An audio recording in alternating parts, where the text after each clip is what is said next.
Hi guys, Mons here. On this episode of All the Mons, we're going to be looking at the review for the Nigeria and Democratic Republic of Congo a World Cup playoff final game. Just before I get started, I thank everyone for everyone subscribed to my channel so far. If you haven't subscribed, please make sure you click on the subscribe button. Thank you very much. Let me just get started. First, before I get started on Nigeria, I just want to give the Congolese team the kudos. Congratulations, Congolese team. They made it to the intercontinental round of playoffs to get to the World Cup. I hope that you get there. Like I said, I'm always rooting for the African teams or whatever team I follow. I'd always root for them. They're bit Nigeria fair and square, even if it's on penalties. So kudos to the Congolese team. Let's just get that out of the way. I'm just going to go through what happened in the game. Like I said, I wanted the 4-2-3-1 formation. That's exactly what the manager did. We brought Franco Yenka back in, exactly what I predicted, and exactly what happened. And Nigeria got up to a flyer. We got an early goal. I was delighted. But at the same time, when Nigeria gets an early goal, they sit back, they get complacent, and that's exactly what happened. That was my biggest worry when Nigeria got an early goal and an early lead. I felt like Nigeria were going to get complacent and they were going to sit back and invite more pressure. Going into this game, I wasn't afraid at all of the Congolese attack. When I was watching this game, I still wasn't afraid of Congolese attack, but I felt Nigeria's team absolutely bottled it. The players showed no balls whatsoever. It was absolute embarrassment on the night. After the first goal, we just sat back, we invited more pressure, and then you can tell Osimhen wasn't fit. He was injured. He got taken off at halftime. As soon as Osimhen got taken off, the game was absolutely shambles. If that's the best teams Africa can produce to go to a playoff to get to the World Cup, you might as well scrap those in the African section. It was an absolute embarrassment from both teams, especially the Nigerian team. You expect a lot more from the Nigerian team, especially going forward. Both teams that you just sat back, the technical level of this game was so poor. It was honestly one of the worst games I've ever seen in my whole entire life. It was a tough watch. Both teams just hoofing the ball up in the air. They didn't want to play it on the ground, even though the pitch was good in Morocco. Pitch was pretty good.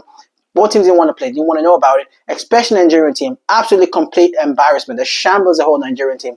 I'm absolutely done watching African football. I'm done following African football as well. I've always followed African football from a young age because my dad was always into football. He followed Nigeria. I followed Nigeria, obviously.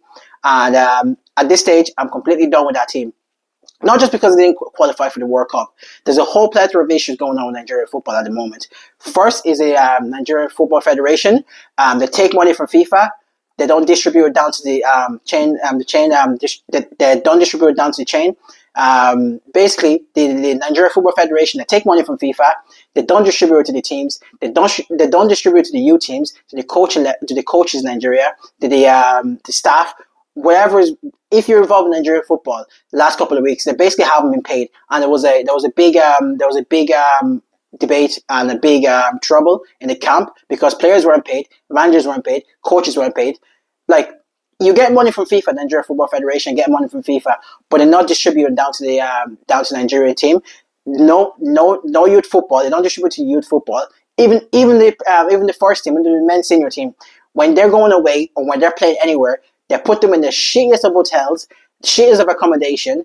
When you look at it, I've seen some of the accommodation the Nigerian senior men have been put in. Absolutely shambles. The Nigerian Football Federation are absolutely shambles. They're so corrupt. They always pick shit managers. They cannot do anything to save their life. It's an absolute embarrassment. They should be completely ashamed of themselves.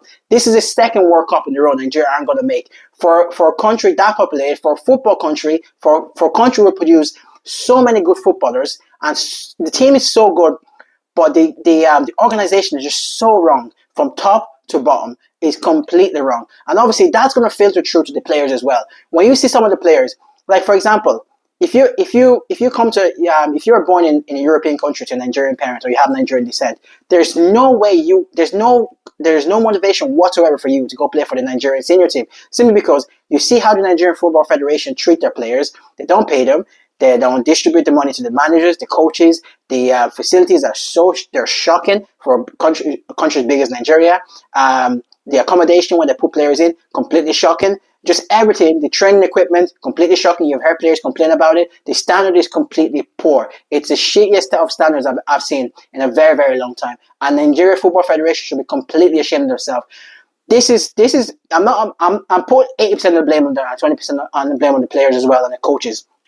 But if you have shit organization from the top, it's going to filter through to the bottom. It's just the way football is. And that's the way most things are in life. Business, your life, whatever, that's just the way things are. And Congolese, they got through. I don't know much about the Congolese organization, but for me, from my experience in Nigeria's organization and what I read, what I research, the Nigerian organization is an absolute joke.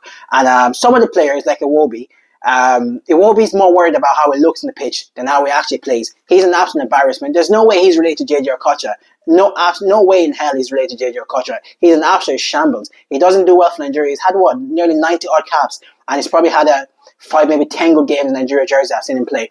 And Lookman, brilliant season last year. Well, African Player of the Year last year, and this year he's been an absolute mess on the pitch. Him and there's Tolu Arokaridere, whatever his name is. He signed for Wolves recently. He's a fat mess. The chap cannot kick a. Every single time you saw him play yesterday, when he came on, he came on the second half and he got taken off in extra time. That's how fat of a mess he is. And he's an absolute shambles. And also the coach. I was looking at him coach yesterday. I remember the coach. He took off a centre. He took off a midfielder that was good at penalties. He brought on a defender that didn't even take a penalty. And our country captain was sitting on the bench. Truce Ekong. He's the best penalty taker I've seen in Nigeria. He just sat on the bench. The manager didn't bother even bringing him on, even right before the penalty kicks. You can tell as soon as Osimhen went off, the player shrank. The manager was playing for a draw for penalties and extra time. And even you're playing for a draw, penalties and extra, you get to extra time or penalties right before it. The Congolese team made a couple of substitutions and brought a keeper that was good at penalties. We have Truce Ekong on the bench, a very good penalty taker. We left him on the bench. And then our manager, Nigerian manager, is an absolute idiot. I honestly cannot stand that man.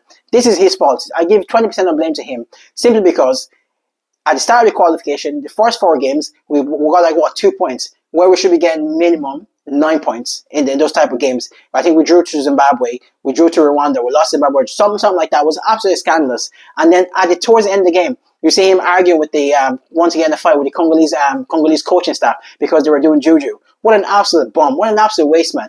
This is standard African football is in. I'm so done watching African football. Cannot stand it anymore. The AFCON is coming up. It's going to be an absolute shambles as well. There's going to be games, poor quality game. You're going to see teams just hoofing the ball up in the air for 90 minutes. I've always backed African football. I've always watched African football.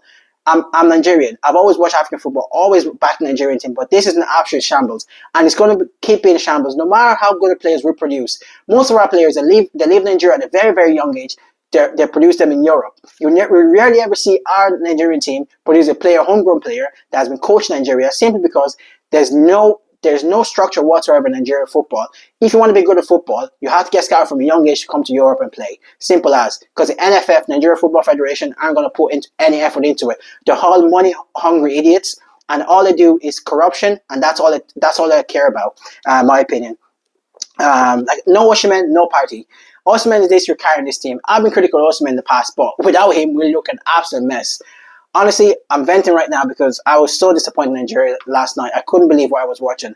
Nigeria has a team. This is supposed to be our golden generation. We didn't win any AFCON. We got to the final, but we didn't win any AFCON. We haven't made any World Cups either.